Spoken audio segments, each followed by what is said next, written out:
showdown looms at the Law Society of Kenya annual general meeting in Nairobi. Let's start today with chaos that marred the Law Society of Kenya's annual general meeting.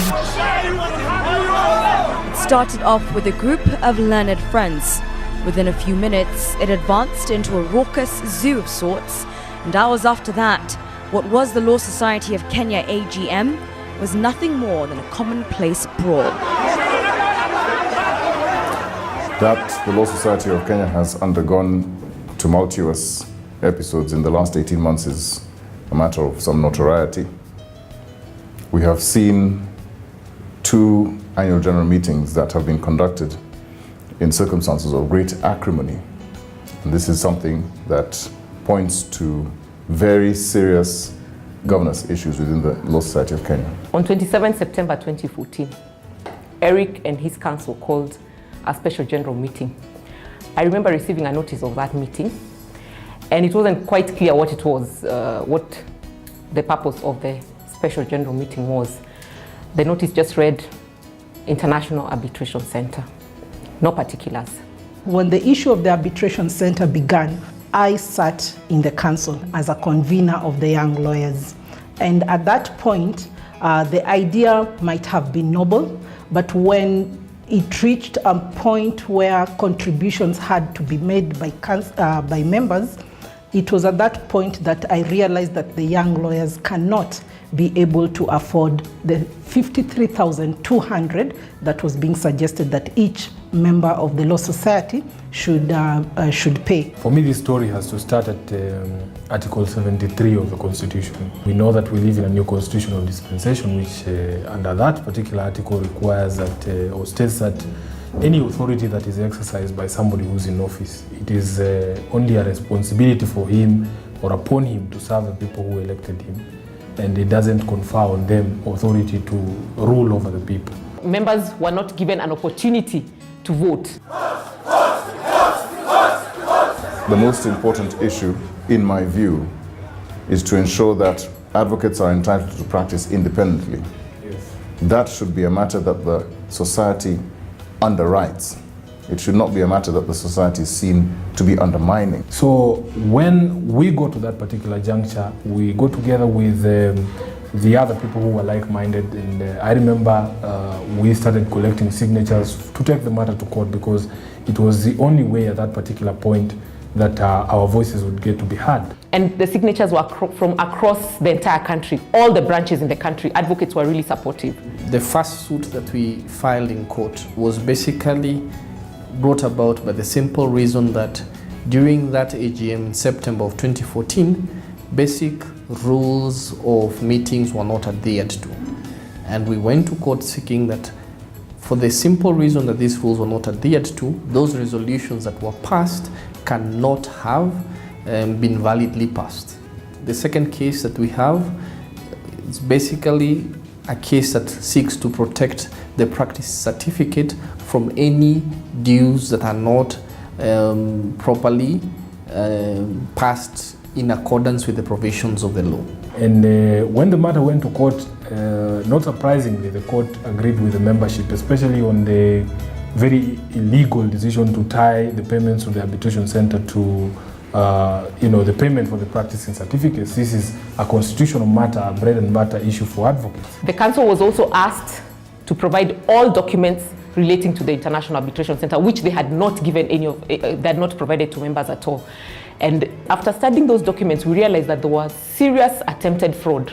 One of the most important documents in any construction, which is a bill of quantities, which is one of the documents that members requested and was ordered by the court, has never been provided to the membership. And even today, if you ask the leadership of the society, starting with the chairperson, Mr. Mutua himself, he cannot show you a copy of the bill of quantities for the arbitration center. Of course, we've heard from some of the council members who like to speak on the side that the bills of quantities are not available.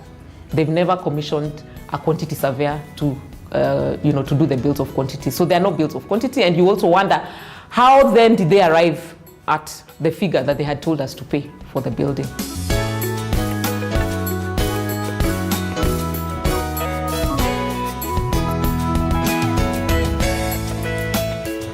We had this meeting on 21st of March 2015. The main hall where we were having the meeting was packed, completely packed. All the seats were occupied, plus there were people standing all around the room. So it was a really well-attended meeting. And the reason why it was well-attended is because advocates were passionate about the issue of the arbitration center. They wanted that issue resolved once and for all.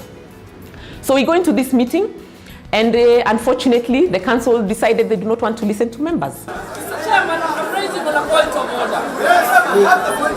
I remember at that meeting, Advocate Edwin Sifuna raised a point of order at agenda number 2. The chairman completely refused to allow him to speak. And at that point, members just went ballistic.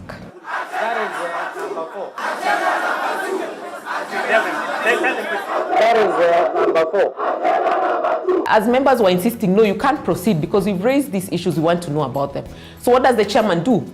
He projects motions which he alleges had been served. One of them that really stood out was a motion to expel members from the society, completely against the law.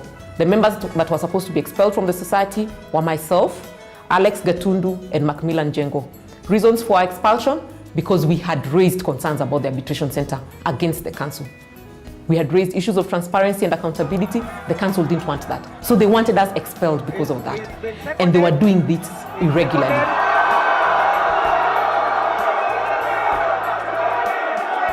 They switched off all the mics that were around. People were not even able to get access to the microphones. And the only microphone that was readily available was at the front, at the podium. And I decided that because that's the only microphone that is available, I stood up and walked to that microphone. And my intention was to tell them, you must allow us to speak. At that point, the meeting just it became chaotic. Members insisted that if we are not going to be allowed to speak, then there is no way they can continue with the agenda. And so Mutua adjourned the meeting.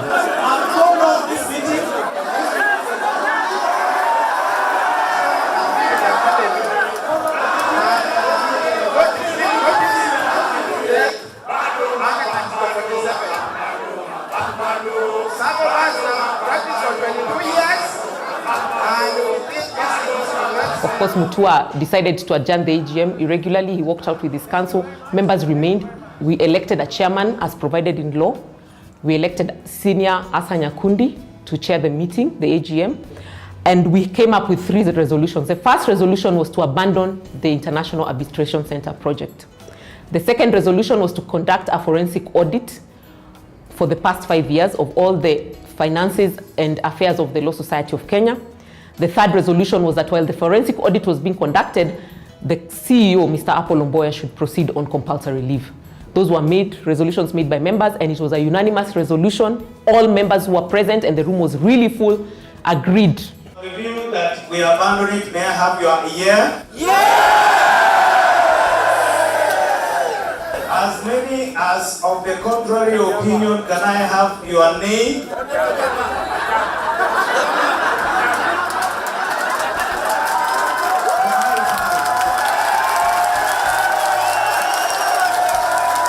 We have elected people to do essentially what we want done, but they turn around and first of all refuse to listen to you at the only forum which is given for you to affect the affairs of the society, that is a general meeting. Number 2, that even when you request for information from them as your representative, for you to be able to better make decisions that affect you as a member and that affects you as a society, they refuse or withhold that information from you. And thirdly, that even when you pass a resolution saying you do not want to see something happening, not in your name, they still want to insist and go forth with that decision, yet it is diametrically opposed to what the membership is telling them to do. The arbitration center was just a tip of the iceberg. The arbitration center led us to the root cause of the problem. What is the root cause of the problem? Poor governance, lack of transparency, lack of accountability, lack of integrity, I'm sorry to say, lack of integrity, lack of trust. We have lost trust completely. Additionally, poor management of the Secretariat. I intend to reclaim our society from bad governance, from a lack of accountability, from the absence of transparency, I intend to reclaim it for the members, to ensure that the members will enjoy servant leadership from its leaders, to ensure that the opportunities of governance and of contribution to the society is expanded and brought to the members, and to ensure that the supreme authority under Section 16, subsection 1 of the Law Society of Kenya Act is recognized as such. The long-lasting solution towards preserving our PCs is to entrench the rule of law and proper governance in the issues of the society. It is only one team that has come out strongly to make a departure from the past ways in which council has carried out its affairs. We want a leadership that is responsive to the needs of the membership, not one that drives its own agenda or tries to force its own agenda upon the membership. So Isaac Okero has promised that he will reclaim the society together with his team back, reclaim it for the members. It will be a leadership by the members, for the members. I do support fully the candidature of our presidential candidate, Mr. Isaac E.N. Okero. Vote Isaac E.N. Okero for President of the Law Society of Kenya. Vote Faith Waigwa for Vice President of the Law Society of Kenya. Vote each member of our team to enable us to deliver on the promises that we have made, to bring good governance, transparency, and accountability to the Law Society of Kenya.